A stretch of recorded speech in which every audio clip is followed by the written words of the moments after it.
সামনেই বিধানসভা নির্বাচন, আর মাত্র হাতে 1 বছর। আর এই 1 বছরের মাঝেই কিন্তু সমস্ত রাজনৈতিক দল নিজেদের ঘর গোছাতে শুরু করে দিয়েছে।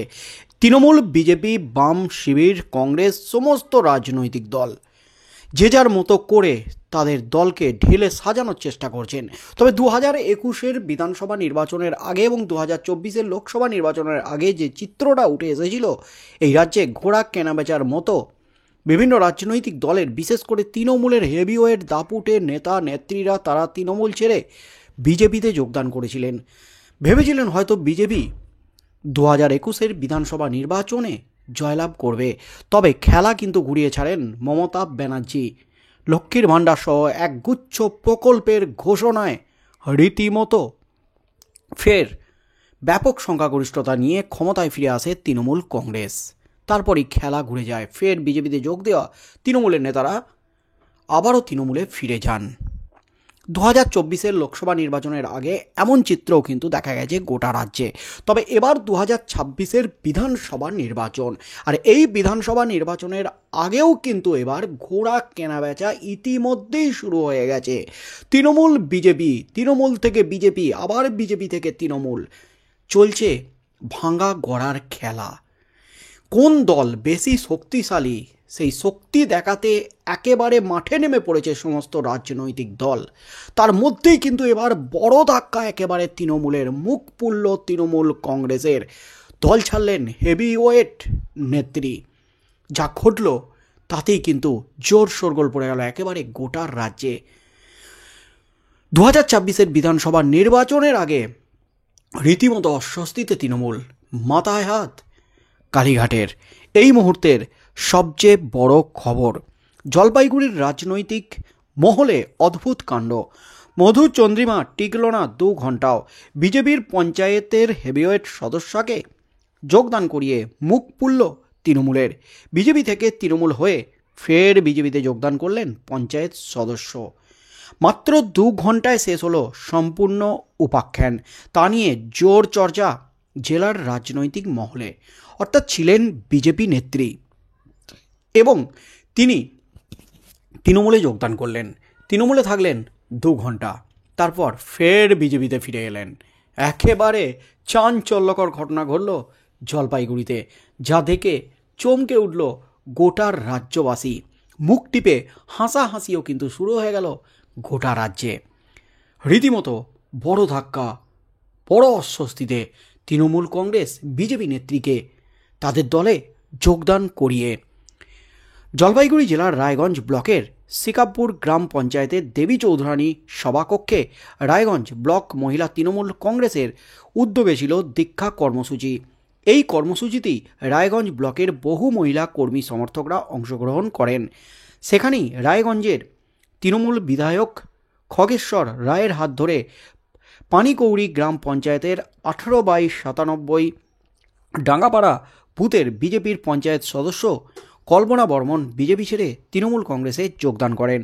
কিন্তু এই যোগদান পর্বের মাত্র 2 ঘন্টা পরই হয় ছন্দপতন। ফোঁস করে বিজেপি। পঞ্চায়েত সদস্য কল্পনা বর্মন ও বিজেপির জেলা কমিটির সদস্য দেবাশিস দে উভয়ই একটি সাংবাদিক সম্মেলন করে জানিয়ে দেন, কাজের প্রলোভন দেখিয়ে মিটিংয়ে নিয়ে গিয়ে জোর করে তৃণমূলের ঝান্ডা হাতে ধরিয়ে দেওয়া হয়েছে। উনি বিজেপিতে ছিলেন, সেখানেই আছেন। কাজের প্রলোভন দেখিয়ে তৃণমূলে যোগদান করানোর অভিযোগ উড়িয়ে দেন ঘাসফুল শিবিরের রায়গঞ্জের ব্লক সভাপতি অরিন্দম বন্দ্যোপাধ্যায়। তিনি আবার লিখিত আবেদনপত্র দেখিয়ে বলেন, ওই পঞ্চায়েত সদস্য নিজেই বিজেপি ছেড়ে তৃণমূলে আসার আবেদন করেছিলেন, সেই ভিত্তিতেই যোগদান করানো হয়। তার অভিযোগ, বিজেপির দুষ্কৃতিকারীরা তাকে চমক ধমক দিয়ে মিথ্যা অভিযোগ করাচ্ছেন। তারা বিষয়টি খতিয়ে দেখছেন বলে জানাচ্ছেন। তৃণমূল নেতারা একথা বললেও কল্পনা দেবী কিন্তু দলের নেতারা যে কথা বলেছেন তিনিও সেই সুরেই কথা বলেছেন। তার কথায়, আমি তো তৃণমূলে যাইনি, বিজেপিতে আছি।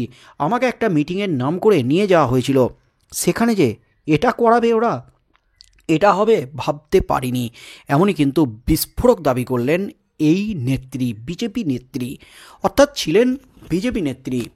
আচমকাই ছন্দপতন, আচমকাই কিন্তু তৃণমূলের একটি মিটিংয়ে উপস্থিত হয়ে তৃণমূল বিধায়কের হাত থেকে তৃণমূলের পতাকা হাতে ধরেন।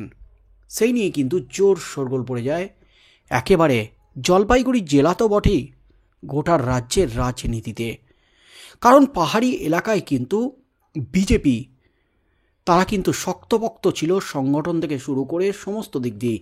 কিন্তু সেখানেও আস্তে আস্তে থাবা বসাতে শুরু করেছে তৃণমূল কংগ্রেস। লোকসভা ভোটে কিন্তু পাহাড়েও ফল খারাপ হয়েছে। তার মধ্যেই যে ঘটনা ঘটল, তৃণমূলে যোগদান করার 2 ঘন্টার মধ্যে বিজেপি ফোঁস করে উঠল। বিজেপি নেত্রী যিনি তৃণমূলে গিয়েছিলেন তিনিও কিন্তু ফোঁস করে উঠলেন। তিনি বললেন, আমাকে জোর করে মিটিংয়ে নিয়ে গিয়ে আমার হাতে তৃণমূলের পতাকা ধরিয়ে দেওয়া হয়েছিল, আমি এটা হবে ভাবতেই পারিনি। এমনই কিন্তু বিস্ফোরক দাবি করলেন এই বিজেপি নেত্রী। সব মিলিয়ে কিন্তু রীতিমতো হইচই পড়ে গেল একেবারে গোটার রাজ্যে। তবে সামনেই বিধানসভা নির্বাচন আসছে, 2026-এর বিধানসভা নির্বাচন। সমস্ত রাজনৈতিক দল ইতিমধ্যেই ঘর গোছাতে শুরু করে দিয়েছে। আর এর মাঝে কিন্তু এই চিত্র যে একেবারে নতুন তা নয়, কারণ 2026-এর বিধানসভা নির্বাচনের আগে এই ধরনের একাধিক চিত্র আবারও দেখা যাবে। এমনই কিন্তু ধারণা, শুধু ধারণা নয়, এটাই কিন্তু নিশ্চিত হতে চলেছে। এক দল থেকে অন্য দলে ঘোড়া কেনা বেচার মতো রাজনীতি শুধুমাত্র পশ্চিমবঙ্গের রাজনীতিতে নয়, গোটা ভারতবর্ষের রাজনীতিতে কিন্তু এটাই ঘোড়া কেনা বেচার রাজনীতি। কারণ যে নীতিশ কুমার তিনি ইন্ডিয়া জোট গঠন করলেন, বিহারে ইন্ডিয়া জোট গঠনের প্রথম বৈঠক হয়েছিল, যে নীতিশ কুমার সবথেকে গুরুত্বপূর্ণ ভূমিকা পালন করলেন, সেই নীতিশ কুমারই কিন্তু লোকসভা ভোটের আগে পাল্টি মেরে যোগদান করলেন এনডিএ জোটে।